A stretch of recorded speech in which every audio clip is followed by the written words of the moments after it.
ലോകത്ത് അവരവർക്ക് വേണ്ടി ആർക്കും ജീവിക്കാൻ പറ്റത്തില്ല. മറ്റുള്ളവർക്ക് ചെയ്തു കൊടുത്തേ നമുക്ക് വേണ്ടി ജീവിക്കാൻ പറ്റുള്ളൂ. ഈ ശ്രീനാരായണ ഗുരു, മഹാത്മാഗാന്ധിയും അവര് മറ്റുള്ളവരുടെ ക്രെഡിറ്റ് അടിച്ചുകൊണ്ട് പോകുന്ന മുതലാളിമാരാണ്. എന്നാൽ മറ്റുള്ളവരുടെ ജീവിതത്തിനെ നമ്മൾ തുറന്നു കാട്ടുമ്പോൾ കാർക്കിച്ച് തുപ്പുന്നവരുടെ മുന്നിലാണ് നമ്മൾ അത് തുറന്നു കാട്ടിയെന്നുള്ള ഒറ്റ പ്രശ്നമേ ഉണ്ടായിട്ടുള്ളൂ. കുട്ടി വളർന്ന് സ്വന്തം കാലിൽ നിന്ന് കഴിഞ്ഞാൽ പിന്നെ അവരെ വളർത്തരുത്. ഇപ്പോൾ ഈ തലപ്പത്തിരിക്കുന്ന പിണറായി സഹിതം ഇരിക്കുന്ന വിദ്വാന്മാര് പ്രായമായി പിരിയണം. ജയശ്രീ ഉപേക്ഷിച്ചെന്ന് ഞാൻ പറയുകയല്ല ചെയ്ത്, കുടുംബം പിരിച്ചു വിട്ടുന്ന ആളുകൾ പറയുമ്പം മാത്രമേ കാല് മാറുന്ന ആളുകൾ തന്നെയാണ്. അഞ്ചാം പത്തികളെന്ന് പണ്ടേ വിളിച്ചിട്ടുള്ള ആൾക്കാർ തന്നെയാണ് ഈ നാട്ടിലുള്ളത് മുഴുവൻ. വെള്ളപ്പൊക്കം വരുന്ന ദിവസം യോജിക്കും, പക്ഷെ വെള്ളപ്പൊക്കത്തിൽ നിന്ന് കയറിയിട്ട് ഒരു വള്ളത്തിൽ ഇരിക്കുമ്പോൾ എൻ്റെ കൂടെ ഇരിക്കുന്നവൻ ആരാന്ന് തിരിഞ്ഞു നോക്കുന്ന മനുഷ്യരാണ് നമ്മൾ. നിങ്ങൾ നോക്കിയാൽ മതി, കൊണ്ടുപോയിട്ട് സ്കൂളിലെല്ലാം താമസിപ്പിക്കും. രണ്ടാം ദിവസം നിങ്ങൾക്ക് നോക്കിയാൽ കാണാം വേലി ഇങ്ങനെ വള്ളിയൊക്കെ വലിച്ച് കെട്ടിയിരിക്കുന്ന കാണാൻ പറ്റും. അതിൽ തിരിക്കും. ഈ അതിരില്ലാത്ത ലോകത്തിനെ പറ്റി ഒന്നും അല്ലേ മിണ്ടുന്നേ. അതിരുള്ള ലോകത്ത് അതിരറിഞ്ഞു പെരുമാറുമ്പോൾ സഹകരിക്കുന്നതിനെ പറ്റിയാണ് ഞാൻ പറയുന്നത്. ജയശ്രീക്ക് വിഷമം ഉണ്ടായത് എനിക്ക് വേറെ പ്രണയം ഉണ്ടായപ്പോഴാണ്. അങ്ങനെ ഒരു റിലേഷൻ ഉണ്ടാക്കുക സ്വാഭാവികമായിട്ടും അത് വേറെ വിഷയമാണ്. അത് നിങ്ങളത് ശ്രദ്ധിക്കാതെ പറഞ്ഞാൽ ഞാൻ പിന്നെ നിങ്ങളുടെ വഴക്ക് പറയാൻ ബാധ്യത വരും. അങ്ങനെ പറയാതെ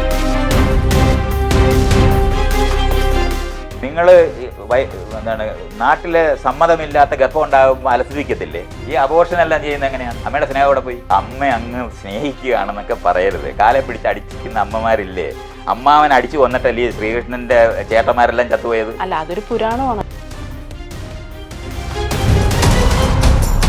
ഇപ്പോൾ അതിർത്തികളെ കുറിച്ച് സാറ് പറഞ്ഞല്ലോ. ഞാനിപ്പോൾ പറയാൻ പോകുന്നത് ഒരു ഉട്ടോപ്യൻ സങ്കല്പമാണ്. ഇപ്പോൾ അതിർത്തികളൊന്നുമില്ലാത്തൊരു ലോകം, അതൊരു ഉട്ടോപ്യൻ സങ്കല്പം തന്നെയാണ്. പക്ഷെ ഇപ്പോൾ നമ്മൾ മറ്റൊരു ഗ്രഹത്തിൽ നിന്ന് കുറേ ഏലിയൻസ് വന്ന് ഭൂമിയെ ആക്രമിക്കുകയാണെങ്കിൽ ഈ അതിർത്തികളെല്ലാം മാഞ്ഞുപോയി മനുഷ്യൻ ഒറ്റക്കെട്ടായി നിന്ന് ഭൂമിയെ സംരക്ഷിക്കും. ഇല്ല, ബ്രിട്ടീഷുകാരുടെ കൂടെ നിന്ന് ഇന്ത്യക്കാരെ കൊന്ന ആൾക്കാരാണ് ഇന്ത്യയിലുള്ള ഇഷ്ടം പോലെ രാജാക്കന്മാർ. അതങ്ങനൊന്നും എനിക്ക് പറഞ്ഞു തരണ്ട. അങ്ങനെ ഇല്ല. അപ്പൊ പോലും ആ ഏലിയൻസിനോട് മിണ്ടാൻ പറ്റത്തില്ല എന്ന് തോന്നുവാണ്. അവരോട് കമ്മ്യൂണിക്കേറ്റ് ചെയ്യാൻ പറ്റാത്ത കാരണം കൊണ്ട് മാത്രം. കാല് മാറുന്ന ആളുകൾ തന്നെയാണ്, അഞ്ചാം പത്തികളെന്ന് പണ്ടേ വിളിച്ചിട്ടുള്ള ആൾക്കാർ തന്നെയാണ് ഈ നാട്ടിലുള്ളത് മുഴുവനും. ബ്രിട്ടീഷുകാർ ഇന്ത്യയിലും ഫ്രഞ്ചുകാരും പോർട്ടുഗീസുകാരും ഒക്കെ ഇന്ത്യയിൽ കാലുറപ്പിച്ചത് ഇന്ത്യയിലുള്ളവര് ഇന്ത്യക്കാരെ കൊള്ളയടിച്ചുകൊണ്ടിരുന്നവരുള്ളതുകൊണ്ടാണ്. അപ്പൊ ഏലിയൻസ് വന്നാലും ഭൂമിക്ക് രക്ഷയില്ല, യോജിക്കത്തില്ല. അങ്ങനെ യോജിക്കും. ഒരു ദിവസം വെള്ളപ്പൊക്കം വരുന്ന ദിവസം യോജിക്കും, പക്ഷെ വെള്ളപ്പൊക്കത്തിൽ നിന്ന് കയറിയിട്ട് ഒരു വള്ളത്തിൽ ഇരിക്കുമ്പോൾ എൻ്റെ കൂടെ ഇരിക്കുന്നവൻ ആരാന്ന് തിരിഞ്ഞു നോക്കുന്ന മനുഷ്യരാണ് നമ്മൾ. നിങ്ങൾ നോക്കിയാൽ മതി, വെള്ളപ്പൊക്കം വന്നപ്പോൾ രക്ഷിച്ചു കൊണ്ടുപോയിട്ട് സ്കൂളിലെല്ലാം താമസിപ്പിക്കും. രണ്ടാം ദിവസം നിങ്ങൾക്ക് നോക്കിയാൽ കാണാം വേലി ഇങ്ങനെ വള്ളിയൊക്കെ വലിച്ച് കെട്ടിയിരിക്കുന്ന കാണാൻ പറ്റും. അതിൽ തിരിക്കും. അതിനകത്ത് ഞങ്ങളുടെ ആൾക്കാരും നിങ്ങളുടെ ആൾക്കാരും കൂടെ ഒന്നിച്ചിരിക്കേണ്ടെന്ന് തീരുമാനിക്കുന്നത് എല്ലാ സ്കൂളിനകത്ത് നിങ്ങൾ കയറിയാൽ കാണാൻ പറ്റുന്നു. അതുകൊണ്ട് അതൊന്നും പറയണ്ട. അങ്ങനല്ല. ഒരു ദിവസത്തെ ശൗര്യമോ ഒരു ദിവസത്തെ അടുപ്പോ അതിനകത്തുള്ളു. വള്ളം മുങ്ങുന്ന സമയത്ത് ആ വള്ളത്തിനകത്തുനിന്ന് ഒരു വലിയ കപ്പൽ മുങ്ങുമ്പം അതിനകത്തുനിന്ന് നമ്മൾ വള്ളം പുറത്തോട്ട് ഇടത്തില്ലേ ആളുകൾ കയറാനായിട്ട്? 15 പേരൊക്കെ കയറാൻ പറ്റുന്ന ഒരു വള്ളമാണ്. 16ാമത്തെ ആള് കയറാൻ സമ്മതിക്കത്തില്ല ഈ 15 പേര്. കാരണം അതിന് അർത്ഥമില്ലാതാവും. കാരണം വള്ളം മുങ്ങത്തേ ഉള്ളൂ. പിന്നെ അതുകൊണ്ട് അത്തരത്തിലുള്ള അതിരുകളൊക്കെ ലോകത്തുണ്ടായിട്ട് തന്നെയാണ് നിൽക്കുന്നത്. ഞാൻ ഈ അതിരില്ലാത്ത ലോകത്തിനെ പറ്റി ഒന്നും അല്ലേ മിണ്ടുന്നേ. അതിരുള്ള ലോകത്ത് അതിരറിഞ്ഞു പെരുമാറുമ്പോൾ സഹകരിക്കുന്നതിനെ പറ്റിയാണ് ഞാൻ പറയുന്നത്. ചെയിൻ പോലെ വിളക്കി ചേർത്ത് പിരിയാൻ പറ്റാത്ത കണ്ണികളെ പറ്റിയല്ല ഞാൻ പറയുന്നത്. കൈകോർത്ത് പിടിച്ച് നടക്കുന്ന മനുഷ്യരെ പറ്റിയാണ് പറയുന്നത്. എപ്പോൾ വേണേലും വിടുവിക്കാൻ പറ്റും. അങ്ങനെ അതിരുകൾ ഉണ്ടായിരിക്കുന്ന വ്യക്തികൾ രൂപപ്പെട്ട പരസ്പരം സഹകരിക്കുന്ന വ്യക്തികളുടെ സഹകരണത്തിനെ പറ്റി പറയുന്നത്. അല്ലാതെ എന്താണ് നമ്മുടെ ഈ ജെല്ലി ഫിഷിന്റെ കൂട്ട് ഒന്നിച്ചായി പോകരുത്. സാർ, ഇപ്പോൾ വ്യക്തികളുടെ സഹകരണത്തെക്കുറിച്ച് പറഞ്ഞല്ലോ. ഇപ്പോൾ ഈ പ്രളയം വരുമ്പോൾ തന്നെ പലരും അവരവരുടെ ജീവൻ സാക്രിഫൈസ് ചെയ്തുകൊണ്ട് പലരെയും രക്ഷപ്പെടുത്തിയിട്ടുണ്ടായിരുന്നു. പക്ഷേ സാർ ആ ചർച്ചയിൽ പറഞ്ഞത് ഈ കരുണ, നന്മ, സ്നേഹം അതെല്ലാം ഇതുമായിട്ട് ഒരു ബന്ധമില്ല. അല്ല, അതെല്ലാം ജീവിതത്തിന്റെ തന്ത്രങ്ങളാണെന്നാണ് സാർ. ജീവിത തന്ത്രങ്ങൾ തന്നെയാണ്. നമുക്ക് ജീവിതത്തിന്റെ തന്ത്രം, നമുക്ക് ജീവിത തന്ത്രം തന്നെയാണ്. ഈ സ്നേഹം നിങ്ങൾക്ക് ആവശ്യമുള്ള സാധനത്തിനെയാണ് നിങ്ങൾ ഈ രക്ഷിക്കുന്നത്. അല്ല സാർ, നമുക്ക് ഇപ്പോ ഈ മനുഷ്യന്റെ ഈ സ്നേഹം, നന്മ എന്ന് പറയുന്നത് ജൈവികമായിട്ടുള്ള സഹജമായിട്ടുള്ള ഇമോഷൻസ് അല്ലേ? അതെല്ലാം ജീവിതത്തിന് വേണ്ടിയുള്ള തന്ത്രങ്ങളാണെന്ന് നിങ്ങൾ പറഞ്ഞു കഴിഞ്ഞല്ലോ. തന്ത്രമാണെന്ന് പറഞ്ഞു കഴിഞ്ഞല്ലോ. പിന്നെ അത് വിശദീകരിക്കും. അല്ല, സാറാ ഈ ചർച്ചയിൽ ഇമോഷൻ എന്ന് പറഞ്ഞ ആകാശത്തു നിന്ന് വരുന്നതാണെന്ന് പറയുന്നത് എന്താ? എവിടെ നിന്നാണ് അത് വരുന്നത്? നമ്മളിൽ നിന്നാണ് വരുന്നത്. ആ നിങ്ങളുടെ പാർട്ട്ണർ മോശമായിട്ട് പെരുമാറുമ്പോൾ നിങ്ങൾ കരയുന്നത് തന്ത്രമല്ലെന്നാ നിങ്ങൾ പറയാൻ പോകുന്നത്? ഞാൻ കരയില്ല, ഞാൻ തിരിച്ച് കുഞ്ഞുങ്ങളെല്ലാം react ചെയ്യും. അത് ഞാൻ കരയില്ലെന്ന് പറഞ്ഞു കഴിഞ്ഞാൽ അർത്ഥമില്ല. അങ്ങനെയാണ് സിനിമയ്ക്കത്. അത് അങ്ങനെയല്ല അത് പറയേണ്ടത്. ഒരു കുഞ്ഞ് കരയുന്നത് എന്തിനാണ്? ആഹാരത്തിന് വേണ്ടി ആഹാരത്തിന്. അതിനാണ് അമ്മയെ വിളിക്കുന്നതിനാണ് കരയുന്നത്. ഭാഷയില്ല അപ്പോൾ. അതിനാണ് അങ്ങനെയാണ് അത് വരുന്നത്. അതിന് വയറ്റുവേദന വരുമ്പോൾ കരയും, ചെവി വേദന വരുമ്പോൾ കരയും, ഉറുമ്പ് കടിക്കുമ്പോൾ കരയും. കമ്മ്യൂണിക്കേഷനുള്ള മീഡിയമായിട്ടാണ് വരുന്നത്. കരഞ്ഞു പറഞ്ഞാൽ കാര്യം സാധിക്കും എന്നറിയുമ്പോഴാണ് അത് തന്ത്രമാവും. കുഞ്ഞുങ്ങളത് ആദ്യമേ തൊട്ട് തുടങ്ങും. അറിയാന്ന് പറഞ്ഞാൽ കൃത്യമായിട്ട് അവരത് ചെയ്യും. സാർ, ഒരു നമ്മളെ അമ്മയ്ക്ക് കൊണ്ട് ഓരോന്ന് അങ്ങനെയാണ് ഇമോഷൻസ്. അത് നിങ്ങളത് ശ്രദ്ധിക്കാതെ പറഞ്ഞാൽ ഞാൻ പിന്നെ നിങ്ങളുടെ വഴക്ക് പറയാൻ ബാധ്യത വരും. അങ്ങനെ പറയാതെ. അതുകൊണ്ടാണ് നമ്മൾ മനസ്സിലാക്കാനുള്ളത്, ഇമോഷൻസ് എന്ന് പറയുന്നത് നമ്മുടേതായ ആവശ്യങ്ങൾക്ക് സാധിച്ചെടുക്കുന്നതിനുള്ള തന്ത്രങ്ങളായിട്ടാണ് ലോകത്ത് രൂപപ്പെട്ടിട്ടുള്ളത്. അല്ല, ലോകത്ത് ചുമ്മാതല്ല ഇമോഷൻ. സാർ, ഒരു അമ്മയ്ക്ക് മകനോടുള്ള ഒരു സ്നേഹം, അമ്മയ്ക്ക് മകളോടും ഉള്ള സ്നേഹം എന്ന് പറയുന്നത് ജീവന്റെ തുടർച്ച ഉറപ്പാക്കുന്നതിനുള്ള സാധനമാണ്. അത്രയേ ഉള്ളു. നിങ്ങൾ എന്താണ് നാട്ടിലെ സമ്മതമില്ലാത്ത ഗർഭം ഉണ്ടാകുമ്പോൾ അലസിപ്പിക്കത്തില്ലേ? അമ്മയുടെ സ്നേഹം അവിടെ പോയി. അപ്പം ഈ അബോർഷൻ എല്ലാം ചെയ്യുന്നത് എങ്ങനെയാണ്? അമ്മയുടെ സ്നേഹം അവിടെ പോയി പറ. അത് ആ കുട്ടിയെ നല്ലതുപോലെ വളർത്താൻ അപ്പൊ ഇങ്ങനെയാണ് ഇത് വെറുതെ പറയും. അമ്മ അങ്ങ് സ്നേഹിക്കുകയാണെന്നൊക്കെ പറയരുത്. കാലെ പിടിച്ച് അടിക്കുന്ന അമ്മമാരില്ലേ? അമ്മാവൻ അടിച്ചു കൊന്നിട്ടല്ലേ ശ്രീകൃഷ്ണന്റെ ചേട്ടന്മാരെല്ലാം ചത്തുപോയത് അല്ലേ? അല്ല, അതൊരു പുരാണമാണ്. അപ്പൊ പുരാണ കഥയ്ക്കകത്ത് ഒരു എഴുതണമെന്നുണ്ടെങ്കിൽ ആരെങ്കിലും ചെയ്യണ്ടേ? മോസസിന്റെ ആ കഥയ്ക്കകത്ത് കുഞ്ഞുങ്ങളെ മുഴുവൻ കൊല്ലുന്നില്ലേ? നിങ്ങൾ ഈ പറഞ്ഞ ഭയങ്കര സ്നേഹമുള്ളവരൊക്കെ എന്താ ഇതൊക്കെ ചെയ്യുന്നത്? ഈ സ്നേഹമുള്ളവർ ഇപ്പം ഈ യുദ്ധം ചെയ്യുന്ന ബോംബ് ഇടുന്നത് എങ്ങനെയാണ്? ഈ പാകിസ്ഥാനിലിരുന്ന് പാലും കറന്ന് കൊച്ചിന് പാല് കൊടുക്കുന്നവരുടെ തലയിലല്ലേ ബോംബിടുന്നേ? നിങ്ങളുടെ സ്നേഹമൊക്കെ അവിടെ പോയി. അല്ല സാർ, അപ്പൊ ഈ ബോംബ് ഇടുന്ന സമയത്ത് ഇന്നസെന്റ്, അതുവരെ ഭയങ്കരമാണ്. ഇന്നസെന്റ് എന്നാണ്. ആരും ഇന്നസെന്റ്? അമ്മമാരും കുഞ്ഞുങ്ങളും എല്ലാം ഇന്നസെന്റ് എന്നാണല്ലോ വെപ്പ്. ബോംബ് അങ്ങനെ ഇടും. പിന്നെ ഇപ്പൊ അതിർത്തിയിൽ ധീര യോദ്ധാക്കൾ രണ്ടുപേരും ട്രെയിൻഡ് ആയിട്ട് അങ്ങോട്ടും ഇങ്ങോട്ടും വെടിവെക്കാൻ നിൽക്കുന്നത് ന്യായമൊക്കെ അങ്ങ് പോകുമല്ലോ മിസൈൽ അയക്കുമ്പോൾ, ഇല്ലേ? സാർ, ഇപ്പോ സാർ പറഞ്ഞതെല്ലാം ശരി തന്നെയാണ്. പക്ഷേ നമ്മള് ഈ മനുഷ്യനും മൃഗവും തമ്മിലുള്ള വ്യത്യാസം, മനുഷ്യനും മൃഗവും തമ്മിൽ വ്യത്യാസം ഇല്ല. മനുഷ്യൻ ഒരു മൃഗമാണ്. ആദ്യം അത്രയും തിരിച്ചറിയണം. നമ്മൾ മനുഷ്യൻ മൃഗമാണ് എന്നറിയണം. നമ്മുടേതായ രീതിയിൽ നമ്മൾ ജീവിക്കുന്നു എന്നുള്ളതാണ്. അവരുടേതായ രീതിയിൽ അവർ ജീവിക്കുന്നു എന്നുള്ളതാണ്. അല്ലാതെ നമ്മൾ മൃഗമല്ലാതായിട്ടില്ല. അങ്ങനെ പറയുന്നത് വഴിയാണ് ഈ വിഷയം മനസ്സിലാകാത്തത്. നമ്മൾ സ്പെഷ്യലാണെന്ന് വിചാരിക്കുന്നത് കൊണ്ടാണ് നമുക്കിത് മനസ്സിലാകാത്തത്. അപ്പോഴാണ് കണ്ണിച്ചോരയില്ലാതെ പെരുമാറി എന്നൊക്കെ പറയുന്നത്. യുദ്ധം തുടങ്ങുമ്പോൾ കണ്ണിച്ചോരയില്ലാതാണ് എല്ലാവരും പെരുമാറുന്നത്. നിങ്ങളുടെ ഏറ്റവും വലിയ വീട്ടിനകത്ത് കൊച്ചിനെ എടുത്ത് ഉമ്മ വെച്ചിട്ട് പോയ ആളാണ് അപ്പുറത്തെ വീട്ടിലുള്ളവരെ വെട്ടിക്കൊല്ലുന്നത്. അവനവൻ്റെ ആൾക്കാർക്ക് വേണ്ടി മാത്രം നിൽക്കുന്നവരായിട്ട് നമ്മൾ ചുരുങ്ങുന്നത് കൊണ്ടാണ് ഇത് പറയുന്നത്. അപ്പം ഞാൻ അതിരറിഞ്ഞു പെരുമാറണമെന്ന്, അതിരില്ലാതെ പെരുമാറുന്നതിനെ പറ്റി ഞാൻ പറഞ്ഞിട്ടില്ല. അതിരറിഞ്ഞു പെരുമാറണം. അപ്പുറത്തിരിക്കുന്നവർ നമുക്ക് പ്രയോജനമുള്ളവരാണെന്നുള്ള തിരിച്ചറിവ് മനുഷ്യർക്ക് ആരംഭിക്കുന്നത് അപ്പുറത്തിരിക്കുന്നവരുടെ ഒരു ഉപകരണം, ഒരു മമ്മട്ടി, ഒരു ഒരു ഒരു കോടാലി നമുക്ക് പ്രയോജനമുണ്ടെന്ന് തിരിച്ചറിയുമ്പോഴാണ് നമ്മൾ അവിടെ പോയി അത് ട്രേഡ് ചെയ്യുന്നത്. അപ്പം നമുക്ക് അവരുടെ കയ്യിൽ നിന്ന് വെള്ളരിക്ക മേടിക്കണം, നമ്മുടെ കയ്യിൽ തക്കാളിക്ക ഉള്ളത്. തക്കാളിക്ക കൊടുത്ത് വെള്ളരിക്ക മേടിച്ചാണ് നമ്മൾ വ്യാപാരം ആരംഭിച്ചത്. അല്ല, ലോകത്തെ ഏതെങ്കിലും ഒരു ജീവി, അതിന് മുമ്പുണ്ടായിരുന്ന മനുഷ്യജീവി, ഞാൻ 3 ലക്ഷം വർഷമായിട്ട് കഴിയുന്ന മനുഷ്യജീവി കൃഷി തുടങ്ങിയതിന് ശേഷമാണ് വ്യാപാരം ആരംഭിക്കാനൊക്കൂ. അതിനു മുമ്പ് പറ്റത്തില്ല. അതിനു മുമ്പ് അപ്പുറത്തിരിക്കുന്ന ആള് എടുക്കുന്ന സാധനം പിടിച്ചു മേടിക്കാനേ പറ്റൂ, ആക്രമിക്കാനേ പറ്റൂ. അതുകൊണ്ടാണ് ആ രീതിയിലായിരുന്നു ജീവിച്ചിരുന്നത്. വ്യാപാരം വികസിക്കുന്നത് വഴി, വ്യവസായം വികസിക്കുന്നത് വഴി അപ്പുറത്തിരിക്കുന്നവർ നമ്മളെപ്പോലെ തന്നെയാണെന്നുള്ള അറിവ് നമുക്ക് വന്നത് വിദ്യാഭ്യാസത്തിനകത്തോടാണ്. പണ്ട് ഒരു മാർക്കോ പോളോയും ഇബിൻ ബത്തൂത്തയും ഒക്കെ വരുന്ന കഥയെ കണ്ട് അവർ എഴുതി വെച്ച് ഫാഹിയാൻ വന്നതിനെ പറ്റിയൊക്കെ നമ്മൾ പറയും. ഇന്ന് ഈ കേരളത്തിൻ്റെ പകുതി ജനത ഈ ലോകം മുഴുവൻ യാത്ര ചെയ്യും. വിനോദയാത്ര കൊണ്ട് മനുഷ്യർ മുഴുവൻ പരസ്പരം ആരാണ് അപ്പുറത്തുള്ളവർ നമ്മളെപ്പോലെ തന്നെയാണെന്ന് തിരിച്ചറിഞ്ഞിട്ടുണ്ട്. നമ്മുടെ സിനിമകൾ കണ്ടിട്ട്, കഥകൾ വായിച്ചിട്ട് ആളുകളെല്ലാം നമ്മളെപ്പോലെ 2000 കൊല്ലം മുമ്പിരുന്ന കുന്തിയും കർണനും തമ്മിൽ പറയുമ്പോൾ നമ്മൾ കരയും. ഈഡിപ്പസ് അയാളുടെ അന്തസംഘർഷം മുഴുവൻ നമ്മൾ അനുഭവിക്കും. റോമിയോ ആൻഡ് ജൂലിയറ്റ് മരിക്കുമ്പോൾ നമ്മൾ സങ്കടപ്പെടും. ഇവരെല്ലാം മനുഷ്യരാണെന്ന് തിരിച്ചറിയുന്നത് കൾച്ചറിനകത്തൂടാണ്. ഈ സംസ്കാരം ഡെവലപ്പ് ചെയ്ത് വന്നാണ് നമ്മൾ ഈ പറയുന്ന വ്യാപാരം, വിനോദയാത്ര, വിദ്യാഭ്യാസം, എന്താ വ്യവസായം, ഇത്രയും സാധനങ്ങൾ ചേർന്നിട്ടാണ് മനുഷ്യർ ഒന്നിച്ചുകൊണ്ടിരിക്കുന്നത്. അതിരറിഞ്ഞിട്ടാണ്. അപ്പുറത്തിരിക്കുന്ന ആളിന് നിങ്ങൾ ഓരോ ആൾക്കാരോടും ചോദിക്കണം. ഒരു ഓട്ടോറിക്ഷക്കാരനോട് ചോദിക്കുകയാണ്, നിങ്ങൾ ആർക്ക് വേണ്ടി ജീവിക്കുന്നു എന്ന് പറഞ്ഞാൽ ഞാൻ എൻ്റെ വീട്ടിലും എനിക്കും വേണ്ടിയാണെന്ന് പറയും. കുടുംബത്തിന് വേണ്ടി. പക്ഷെ അങ്ങനെ പറയുന്ന ആള് നമ്മളെ ഇവിടുന്ന് എന്താണ് ഈ കൊച്ചിയിലെ ഒരു സ്ഥലത്തു നിന്ന് വേറെടുത്ത് കൊണ്ടുവിടുന്ന അയാളാണ്. മറ്റുള്ളവർക്ക് വേണ്ടി ചെയ്തിട്ടേ അത് ചെയ്യാൻ പറ്റുള്ളൂ. നിങ്ങളൊരു ഹോട്ടൽ നടത്തുന്നവനോട് ചോദിച്ചു നോക്ക്, അവൻ പറയും ഈ ഹോട്ടൽ നടത്തുന്നത് എനിക്ക് വേണ്ടിയാണ്, എൻ്റെ കുടുംബം നോക്കാനാണെന്ന് പറയും. ലോകത്ത് അവരവർക്ക് വേണ്ടി ആർക്കും ജീവിക്കാൻ പറ്റത്തില്ല. എല്ലാവരും മഹാന്മാരാണെന്നുള്ള വിവരമെങ്കിലും മനുഷ്യർക്ക് ഉണ്ടാകണം. മറ്റുള്ളവർക്ക് ചെയ്തു കൊടുത്തേ നമുക്ക് വേണ്ടി ജീവിക്കാൻ പറ്റുള്ളൂ. വിചാരിക്കാനേ പറ്റത്തുള്ളൂ. സ്വാർത്ഥരായി ജീവിക്കാൻ പറ്റത്തില്ല. ഇത്രയാണെന്ന് മനസ്സിലാക്കേണ്ടത്.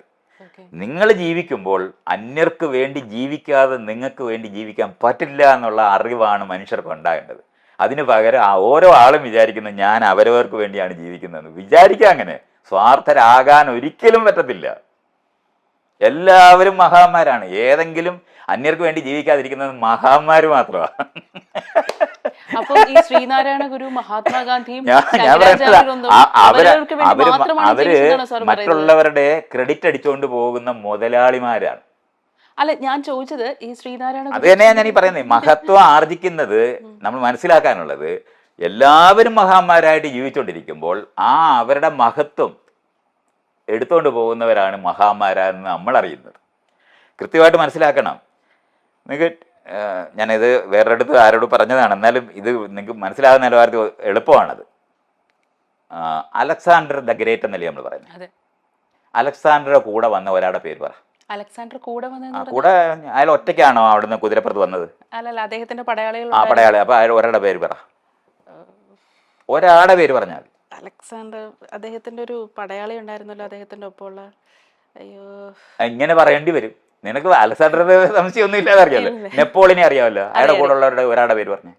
അലക്സാണ്ടർ, നെപ്പോളിയൻ, അങ്ങനെയാണോ സാർ ഉദ്ദേശിച്ചത്? നെപ്പോളിയയുടെ കൂടെ ഇഷ്ടംപോലെ ആൾക്കാരുണ്ടല്ലോ. ഒരാളുടെ പേര് പറ.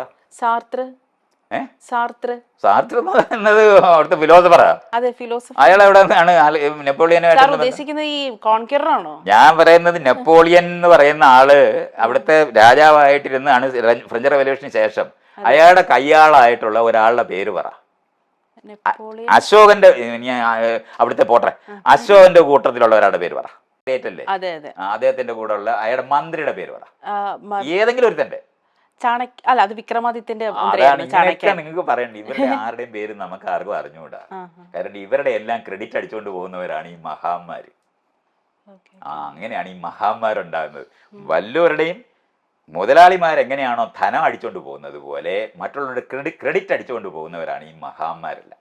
അല്ലാതെ എല്ലാവരും അന്യർക്ക് വേണ്ടി ജീവിക്കാതെ സ്വയം എനിക്ക് വേണ്ടിയാണെന്ന് വിചാരിച്ചുകൊണ്ട് അന്യർക്ക് വേണ്ടി ജീവിക്കാതിരിക്കാൻ പറ്റില്ല. നിങ്ങളൊരു അധ്യാപികയാണെന്നുണ്ടെങ്കിൽ നിങ്ങൾ അന്യ കുട്ടികൾ, ഒരു പരിചയമില്ലാത്ത കുട്ടികളെ പഠിപ്പിച്ചേ നിങ്ങൾക്ക് അധ്യാപികയാകാനൊക്കത്തുള്ളൂ. അല്ല, അത് സാറ് പറഞ്ഞത് എനിക്ക് വ്യക്തമായി. ജയശ്രീ മാം ജനകീയ കോടതിയിൽ ആദ്യത്തെ എപ്പിസോഡിൽ പറഞ്ഞൊരു കാര്യമുണ്ട്. മൈത്രേയനെ കെട്ടിപ്പിടിച്ച് കിടക്കുമ്പോൾ ജയശ്രീ മാമിന് ഒരു സുരക്ഷിതത്വവും അതുപോലെ തന്നെ ഒരു സെക്യൂരിറ്റിയും ഫീൽ ചെയ്യുന്നുണ്ട്, ഒരു സേഫ് ആൻഡ് സെക്യൂരിറ്റി ഫീൽ ചെയ്തിട്ടുണ്ടായിരുന്നു എന്ന് ജയശ്രീ മാം പറഞ്ഞിട്ടുണ്ടായിരുന്നു. അപ്പം ഒരു സുപ്രഭാതത്തിൽ ഒരു സുപ്രഭാതം നിങ്ങളുടെ വകയാ? അല്ല, ഞാൻ ഉദ്ദേശിക്കുന്നത് ആ ഒരു ബന്ധം മാറിയപ്പോ, പിരിഞ്ഞപ്പോ, അല്ല സാർ ഞാൻ പ്ലീസ്, ഞാൻ ആ ഒരു ബന്ധം പിരിഞ്ഞപ്പോൾ നമ്മൾ എത്ര വർഷം ഒരു ആളോട് ജീവിക്കുമ്പോൾ സത്യമാണ്. അതുകൊണ്ടാണ് ഞാൻ ഇടപെടുന്നത്. നമ്മളിപ്പോ ഞാനും എൻ്റെ ഹസ്ബൻഡും വർഷങ്ങളായി ഒരുമിച്ച് ജീവിക്കുകയാണ്. നമ്മൾ തമ്മിൽ അഭിപ്രായ വ്യത്യാസങ്ങളുണ്ട്, വഴക്കുണ്ടാവാറുണ്ട്, മുറിയിലും കിടക്കുന്നുണ്ടാവും. അതൊക്കെ സംഭവിക്കാറുണ്ട്. അപ്പൊ പ്രശ്നമില്ല. പിണങ്ങിയാണല്ലോ അപ്പുറത്ത് കിടക്കുന്നത്. അതൊക്കെ സംഭവിക്കാറുണ്ട്. ആദ്യത്തെ സംഭവം ഒന്നുമല്ല, എനിക്കറിയാവുന്ന എല്ലാ വീട്ടിലും. പക്ഷേ നമ്മൾ തമ്മിൽ രണ്ട് മുറിയില് അല്ല, പരസ്പരം ഒരു ഇമോഷണൽ ബോണ്ട് ഉണ്ട്. ഒരു ബോണ്ടും ഇല്ല. ചാകാൻ കാത്തു കിടക്കുന്നവരാണ്. സകല വീട്ടിനകത്തും ഈ ഹോം നേഴ്സിനെ വിളിച്ചു നിർത്തുന്ന വീടുകളായിട്ട് നിൽക്കുന്ന സ്ഥലങ്ങളാണ് ഇത് മുഴുവനും. ഇത് ആരോട് പറയുകയാണ് ഇതൊക്കെ? ഇങ്ങനെ ഞാൻ പറഞ്ഞില്ലേ, ഞാനും ജയശ്രീയും ഇപ്പോഴും പരസ്പരം, ഞാൻ ചെല്ലുന്ന സമയത്ത് ആ വീട് തുറന്ന് എന്നെ അവിടെ കയറ്റുന്ന ഒരാളാണ് ജയശ്രീ. അഭിപ്രായ അല്ല, എന്റെ വ്യത്യാസം ചോദ്യം നിങ്ങൾ തമ്മിൽ ഇപ്പോഴും ആ ഒരു ഇമോഷണൽ കണക്ഷൻ ബോണ്ട് ഇല്ല എന്നുള്ളതാണ്. ഞാൻ പറഞ്ഞാൽ എനിക്ക് ജയശ്രീയായിട്ട് എന്താ പ്രശ്നം? ഇതൊക്കെ ആളുകൾ പറയുന്നു. ഞാൻ പറഞ്ഞാൽ ഇതിങ്ങനെ ഈ യൂസ്ലെസ് ആയ എന്നാൽ മറ്റുള്ളവരുടെ ജീവിതത്തിനെ നമ്മൾ തുറന്നു കാട്ടുമ്പോൾ കാർക്കിച്ച് തുപ്പുന്നവരുടെ മുന്നിലാണ് നമ്മൾ അത് തുറന്നു കാട്ടിയെന്നുള്ള ഒറ്റ പ്രശ്നമേ ഉണ്ടായിട്ടുള്ളൂ. വേറെ ഒന്നുമില്ല. ഞാനിതൊക്കെ ഇരുന്ന് സംസാരിക്കുന്ന സമയത്ത് ഞാൻ എൻ്റെ ജീവിതം തുറന്നു വെച്ചിട്ടാണ് സംസാരിക്കാറുള്ളത്. അപ്പോൾ അവിടെയൊക്കെ കാർക്കിച്ച് തുപ്പുന്ന മനുഷ്യന്മാർ ലോകത്തുണ്ട്. അവരുണ്ടാക്കുന്ന മെനയുന്ന കഥകളുടെ ലോകത്തോട് അത് രൂപപ്പെടുന്നത്. ജയശ്രീക്ക് വിഷമം ഉണ്ടായത് എനിക്ക് വേറെ പ്രണയം ഉണ്ടായപ്പോഴാണ്. അല്ല, ഞാൻ ഒരു ദിവസം രാവിലെ എണീറ്റിട്ട് ജയശ്രീ ഉപേക്ഷിച്ചു എന്നൊക്കെ പറയും. ഇതൊക്കെ വെറുതെ പറയുന്ന സ്ഥലങ്ങളില്ലേ. ഞാൻ 2 പത്രക്കുറിപ്പാണ് പത്രസമ്മേളനത്തിനകത്ത് വിട്ടത്. അത് രണ്ടും ഇവിടുത്തെ ഈ ജേർണലിസ്റ്റുകൾ വായിച്ചിട്ടില്ല. സർ, അങ്ങനെ ഒരു റിലേഷൻ ഉണ്ടാകുമ്പോൾ സ്വാഭാവികമായിട്ടും അത് വേറെ വിഷയമാണ്. അത് നമ്മൾ പറയും, അവിടോട്ട് വരുന്നേ ഉള്ളൂ. അത് വേറെ വിഷയമാണ്. ഈ പറയുന്ന പത്രസമ്മേളനത്തിന് ശേഷം ഞാൻ പത്രസമ്മേളനത്തിൽ എഴുതിയത് ഇപ്പൊ ഈ തലപ്പത്തിരിക്കുന്ന പിണറായി സഹിതം ഇരിക്കുന്ന വിദ്വാന്മാര് പ്രായമായി പിരിയണം, രാഷ്ട്രീയ മേഖലയിൽ ഇരിക്കുന്നവരെ പിരിച്ചുവിടാൻ ആരും ഇല്ലാത്തതുകൊണ്ട് അവരെല്ലാം സ്വയം പിരിയണം. ഞാൻ സ്വയം പിരിഞ്ഞ ആളാണ്. അതുകൊണ്ടാണ് ഞാൻ രാഷ്ട്രീയമായിട്ടുള്ള മേഖലയിൽ പോയി പണിയെടുക്കാത്തത്. പ്രായമായാൽ എഞ്ചിനീയർ പിരിയണം, ഡോക്ടർ പിരിയണം, ജഡ്ജി പിരിയണം, അധ്യാപകൻ പിരിയണം, രാഷ്ട്രീയക്കാർ പിരിയണ്ട. അതെന്താ? പിരിച്ചുവിടാൻ ആരുമില്ല അവരുടെ മേളിൽ. ഇത്രയേ ഉള്ളൂ. അതുകൊണ്ട് കൊട്ടയിൽ ഉരുട്ടിക്കൊണ്ടുവരണം. ഇവ അച്യുതാനന്ദനെ എണ്ണിക്കാൻ വയ്യാത്ത കാരണം കൊണ്ട് അവിടെ കിടക്കുന്നതാണ്. അല്ലെന്താണെങ്കിൽ ഇപ്പൊ മുഖ്യമന്ത്രിയായിട്ടിരിക്കും. നമ്മള് വാജ്പേയിയെ കണ്ടതാണ് ഉന്തുവണ്ടിയെ കൊണ്ടുവരുന്നത്. ഇതെന്തുകൊണ്ടാണ് അവർക്ക് മാത്രം പ്രായമാകാത്ത, ഈ രാഷ്ട്രീയക്കാർക്ക് മാത്രം പ്രായമാകാത്ത എന്താ? ഇത്രയാണ് ഞാൻ ആ ആദ്യത്തെ പത്രക്കുറിപ്പിൽ എഴുതിയത്. അല്ല, ഞാനത് അതൊന്ന് പറഞ്ഞോട്ടെ. അതിനുശേഷം എഴുതിയത് മനുഷ്യ കേന്ദ്രീകൃതമായി ലോകത്തിനെ മനസ്സിലാക്കി നമ്മൾ ചെയ്യുന്ന രീതി കൊണ്ട് ലോകത്തിനകത്ത് ഇന്ന് നമ്മൾ കാണുന്ന പാരിസ്ഥിതിക പ്രശ്നം ഉണ്ടാകുന്നു. ആ പാരിസ്ഥിതിക പ്രശ്നത്തിന് ഉത്തരം എനിക്കില്ലെന്ന്. ആ ഉത്തരം ഇല്ലാത്ത കാരണം കൊണ്ട് മരം നട്ട് ജീവിക്കാനായിട്ട് ഞാൻ തീരുമാനിച്ചിട്ട് ഞാൻ മരം നടാൻ പോവുക എന്ന് പറയുന്നതാണ് പത്രസമ്മേളനത്തിനകത്ത് 2 കുറിപ്പാണ് ഞാൻ എഴുതിയത്. ഖനിക്ക് 18ാമത്തെ വയസ്സിൽ ഞാനൊക്കെ അവളെ അറിയിക്കുന്നുണ്ട്, ഞാൻ പറയുന്നുമുണ്ട്. ജയശ്രീക്ക് അറിഞ്ഞുകൂടാ. ജയശ്രീ പക്ഷെ ഒരിക്കലും, ഞാൻ ഈ പത്രസമ്മേളനം കഴിഞ്ഞിട്ട് ജയശ്രീയുടെ അടുത്തോട്ടാണ് ഞാൻ പോകുന്നത്. അവിടെ പോയി ഞാൻ എൻ്റെ വേഷം മാറിയിട്ട് ഞാനും ജയശ്രീയും കൂടെ തിരിച്ചു വരുന്നത്. ജയശ്രീ ഉപേക്ഷിച്ചെന്ന് ഞാൻ പറയുകയല്ല ചെയ്ത്. കുടുംബം പിരിച്ചു വിട്ടു എന്ന് ആളുകൾ പറയുമ്പം കുടുംബത്തിന്റെ പ്രവൃത്തി തീർന്നു എന്നുള്ള അർത്ഥത്തിലാണ് ഞാൻ പറഞ്ഞത്. പക്ഷെ അവര് മനസ്സിലാക്കിയത് ജയശ്രീയെ ഞാൻ ഉപേക്ഷിച്ചു എന്ന്. എനിക്കെന്ത് ചെയ്യാനൊക്കും? അത് പ്രചരിപ്പിക്കുന്ന ഒരു സാധനമാണ്. എല്ലാ പത്രസമ്മേളനം കഴിഞ്ഞിട്ട് പിറ്റേ ദിവസം മന്ത്രിമാര് ഞാൻ അങ്ങനെ പറഞ്ഞില്ലെന്ന് പറയാൻ ബാധ്യത വരുത്തില്ലേ? അത് ശരിയാണ്. അത് ആ സാധനം മാത്രം. അത് അവരങ്ങനെ പറയേണ്ടി വരുന്നത് തെറ്റായ രീതിയിൽ, അനുചിതമായ രീതിയിൽ നമ്മളെ കോട്ട് ചെയ്ത് ചെയ്യും. ഇപ്പം ഞാൻ ഈ പറയുന്ന സാധനത്തിന് ഇയാള് തമ്പനയിൽ ഉണ്ടാക്കുമ്പോൾ എങ്ങനെ വരുമെന്ന് എനിക്കറിയാം. അതെനിക്കറിയാം. കാരണം ഇതുപോലുള്ള വളരെ മോശമായി ഞാൻ ഈ പറഞ്ഞിട്ടുള്ള വരി പോലും അതിനകത്ത് കാണത്തില്ല. അതുപോലത്തെ തമ്പനയിൽ ഇട്ടിട്ട് അത് ഞാൻ പറഞ്ഞു എന്നുള്ള തെറ്റിദ്ധാരണയൊന്നും എനിക്കില്ല. എനിക്ക് അയാളുടെ പ്രത്യേകിച്ച് വിരോധമൊന്നുമില്ല. അയാൾ എന്തിനാണ് അത് ചെയ്യുന്നതെന്ന് എനിക്കറിയുന്ന ആളാണ്.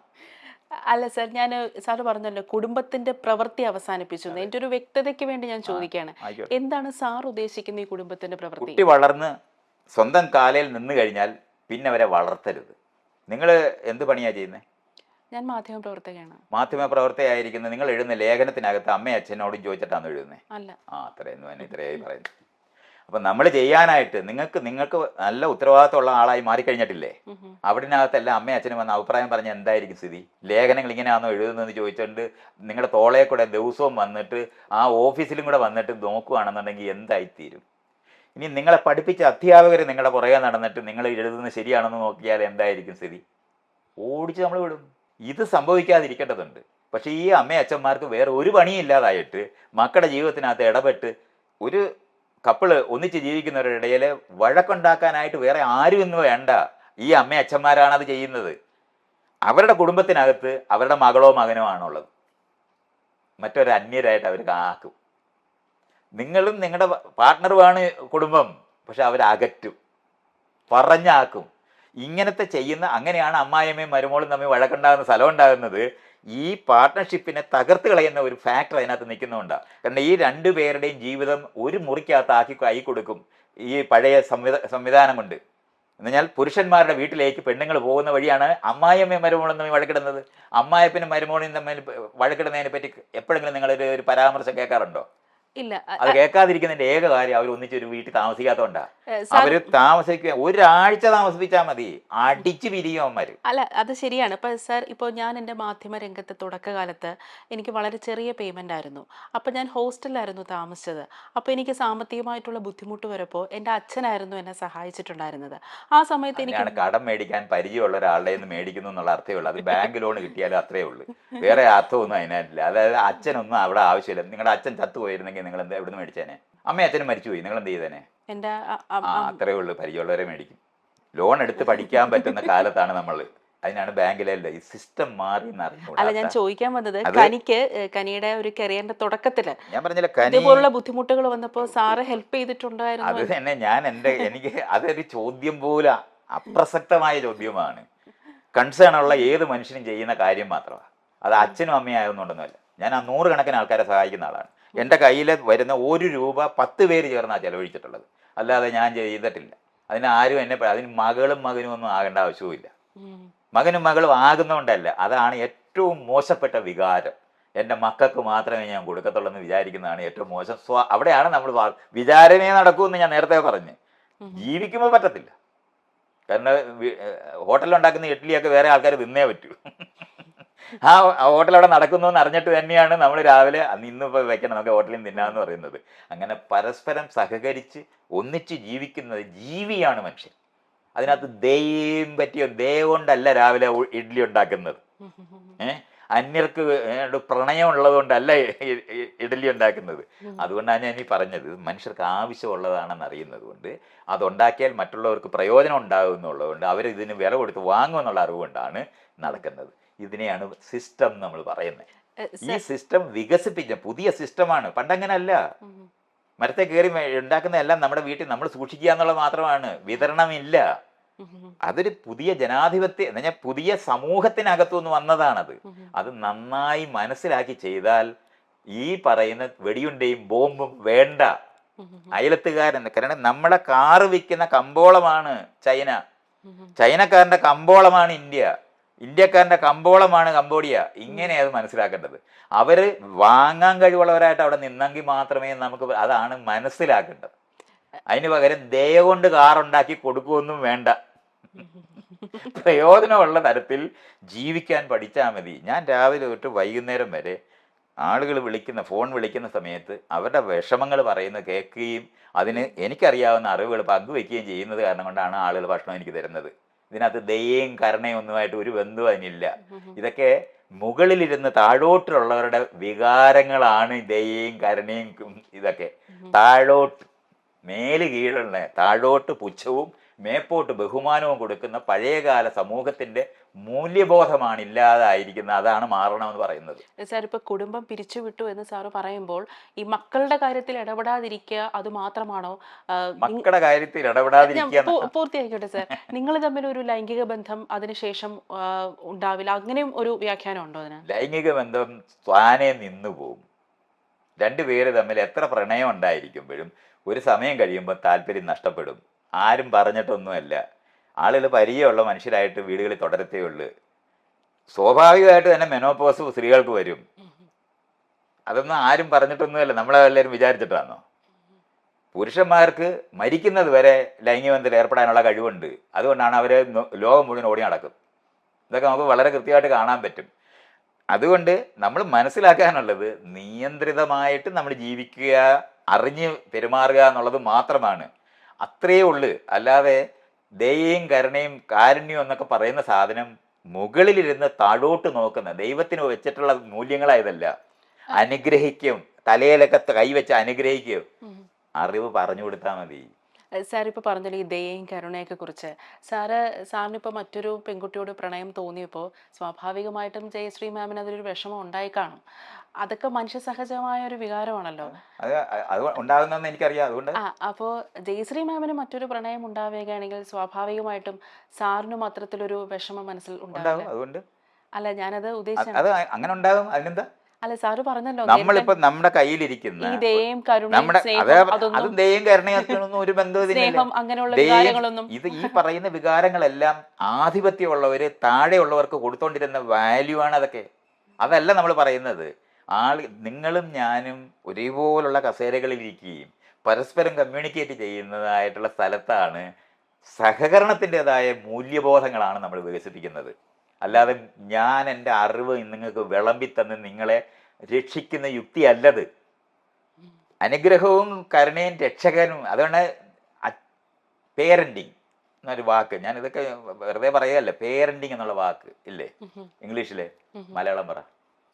നമ്മൾ പാരന്റിംഗ് എന്ന് പറഞ്ഞാൽ മാതാപിതാക്കള് കുട്ടികളെ ഗൈഡ് ചെയ്യുക എന്നുള്ളതാണ്. വാക്ക് പറ.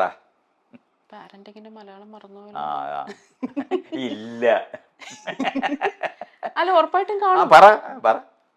നിങ്ങൾ കുറെ പ്രായമായ ആളാണല്ലോ, പറ. പേരന്റിങ്ങിന് മലയാളം പറ. രക്ഷകർത്തൃത്വമല്ല, നിങ്ങളെ രക്ഷിക്കുവൊന്നും അല്ല പേരന്റിങ്. അങ്ങനെ ഒരു പണി അറിഞ്ഞുകൂടാത്ത മലയാളികളായത്. നിങ്ങൾ രക്ഷിക്കുന്നവരായിരിക്കുന്നതുകൊണ്ടാണ്. അതൊക്കെ ദൈവത്തിന്റെ പണിയാണ് രക്ഷിക്കുന്നതൊക്കെ. രക്ഷാകർത്താവൊന്നുമല്ല, നിങ്ങളെ കർത്താവ് ഉണ്ടാക്കുന്ന സാധനമാണത്. ഇതൊന്നും അല്ല പേരന്റിങ്. പരിചരണം കൊടുക്കുന്ന വശം അതിനുണ്ട്, കെയർ എന്ന് പറയുന്ന സാധനമുണ്ട്. ഇതെല്ലാം കൂടെ ചേർന്നതിനെയാണ് നമ്മൾ പേരന്റിങ് എന്ന് പറയുന്നത്. ഇത് നമ്മൾ ഇതുവരെ പ്രാക്ടീസ് ചെയ്യാൻ പോലും പഠിച്ചിട്ടില്ലാത്തവരാണ്.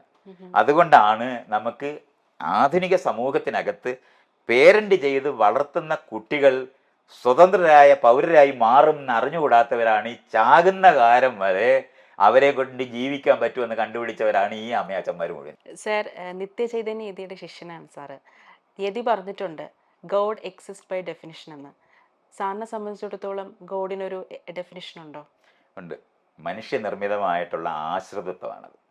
മനുഷ്യർക്ക് കുഞ്ഞുങ്ങളായിട്ടാണ് വളരുന്നത്. അതുകൊണ്ട് അവർക്ക് കുട്ടികളായി വളരുന്നത് കാരണമുണ്ട്. കുട്ടികളായി വളരുന്ന എല്ലാവർക്കും ആശ്രിതത്വ ഉണ്ടാവും. അത് കാരണം കൊണ്ട് വലിയ ദുഃഖങ്ങളൊക്കെ ഉണ്ടാകുമ്പം നമുക്കറിയുന്നവരെ ഒരു അച്ഛനും അമ്മയ്ക്കും രക്ഷിക്കാൻ പറ്റത്തില്ലെന്ന് അറിയുമ്പോൾ ഒരു അദൃശ്യ ശക്തിയിൽ വിശ്വസിക്കുന്നു എന്നുള്ളതേ ഉള്ളൂ. അതല്ലാതെ അതൊരു ലോകത്തിനെ പറ്റിയുള്ള അറിവില്ലാത്ത കാലത്തുണ്ടായതാണ്. അത് നിത്യതന്നെ എഴുതി പറഞ്ഞാലും ഞാൻ ആ കാര്യത്തിനകത്ത് എടുക്കത്തില്ല. അത് നാരായണ ഗുരു എഴുതിയാലും ഞാൻ എടുക്കത്തില്ല. കാരണം അത് മനുഷ്യനിർമ്മിതമായിട്ടുള്ള ആശ്രിതത്വ ബോധമാണ്. മനുഷ്യരുണ്ടാക്കാത്ത ഒരു ദൈവവും ലോകത്തില്ല. പ്രപഞ്ചത്തിനകത്ത് സുനാമി വരുന്ന സമയത്ത് ഒരു ദൈവത്തിന് ഈ പ്രദേശത്ത് കാണത്തില്ല. ഇപ്പൊ തന്നെ 241 പേര് ചാകുമ്പം അതിൽ ഒരുത്തൻ രക്ഷപ്പെട്ടപ്പം ദൈവത്തിന്റെ കരുണയാണ്. ഇതുപോലുള്ള മൗഢ്യങ്ങൾ പറയാമെന്നുള്ളതല്ലാതെ വേറെ പ്രയോജനമൊന്നുമില്ല. നമ്മൾ ആ പ്ലെയിനൊക്കെ ഏറ്റവും എഫിഷ്യൻ്റായിട്ട് നടത്താനായിട്ട് അതിനകത്തുനിന്ന് പഠിച്ച് കുറേ കൂടെ മെച്ചപ്പെട്ട അപകടം വരാത്ത പ്ലെയിൻ ഉണ്ടാക്കുക എന്ന് പറയുന്നത് നമ്മുടെ ഉത്തരവാദിത്തം. അതല്ലാതെ ആശ്രിതത്വത്തിന് വേണ്ടി ഉണ്ടാകുന്നത്, ആശ്രയിച്ചു പോകുന്നത് നമ്മൾ കുഞ്ഞുങ്ങളായിട്ട് വളർന്നതുകൊണ്ടാണ്. പക്ഷെ സ്വന്തം കാലയിൽ നിൽക്കാനും സ്വയം ചെയ്യാനും കഴിവുള്ള പൗരരെയാണ് നമ്മൾ ഉൽപ്പാദിപ്പിക്കുന്നതെങ്കിൽ ഈ പള്ളി അമ്പലം എല്ലാം പൂട്ടിപ്പോകും. ആശ്രിതത്വമുള്ള ആൾക്കാരെയാണ് നിങ്ങൾ ഉണ്ടാക്കുന്നതെങ്കിൽ പള്ളി അമ്പലം ഓടും. അതുകൊണ്ട് വികസിച്ച സമൂഹങ്ങളിൽ പള്ളിയെല്ലാം ബാറായി മാറുന്നതും പള്ളികളെല്ലാം മ്യൂസിയമായി മാറുന്നതും അവിടെ ആളുകൾ സ്വതന്ത്രരായി സ്വന്തം ജീവിതം ഈ ഇൻഷുറൻസും കിട്ടി സോഷ്യൽ സെക്യൂരിറ്റിയും കിട്ടുമ്പം ഈ ആശ്രിതത്വം പോവും. അതില്ലാതിരിക്കുന്ന ദരിദ്രവാസികളുടെ സമൂഹമാണ് നമ്മുടെ നാട്. അതുകൊണ്ടാണ് ഇവിടെ ഇത്രയും ആശ്രിതത്വം ഉള്ളത്. അല്ലാതെ ബൈ ഡെഫിനിഷൻ ഇരിക്കുന്നതൊന്നും അല്ല. അങ്ങനെ ഡിഫൈൻ ചെയ്തിട്ടുണ്ട്. അതിൻ്റെ നമ്മുടെ ഡെഫിനിഷൻ കൊണ്ടാവുണ്ടായെന്നാണ് അദ്ദേഹം പറഞ്ഞത്. അതുകൊണ്ട് നമ്മുടെ ഡെഫിനിഷൻ കൊണ്ടുണ്ടായത് കാരണം കൊണ്ട് ഡെഫിനിഷൻ മാറ്റിയാൽ മാത്രം മതി ഈ പറയുന്ന ദൈവം അപ്രത്യക്ഷമാകും.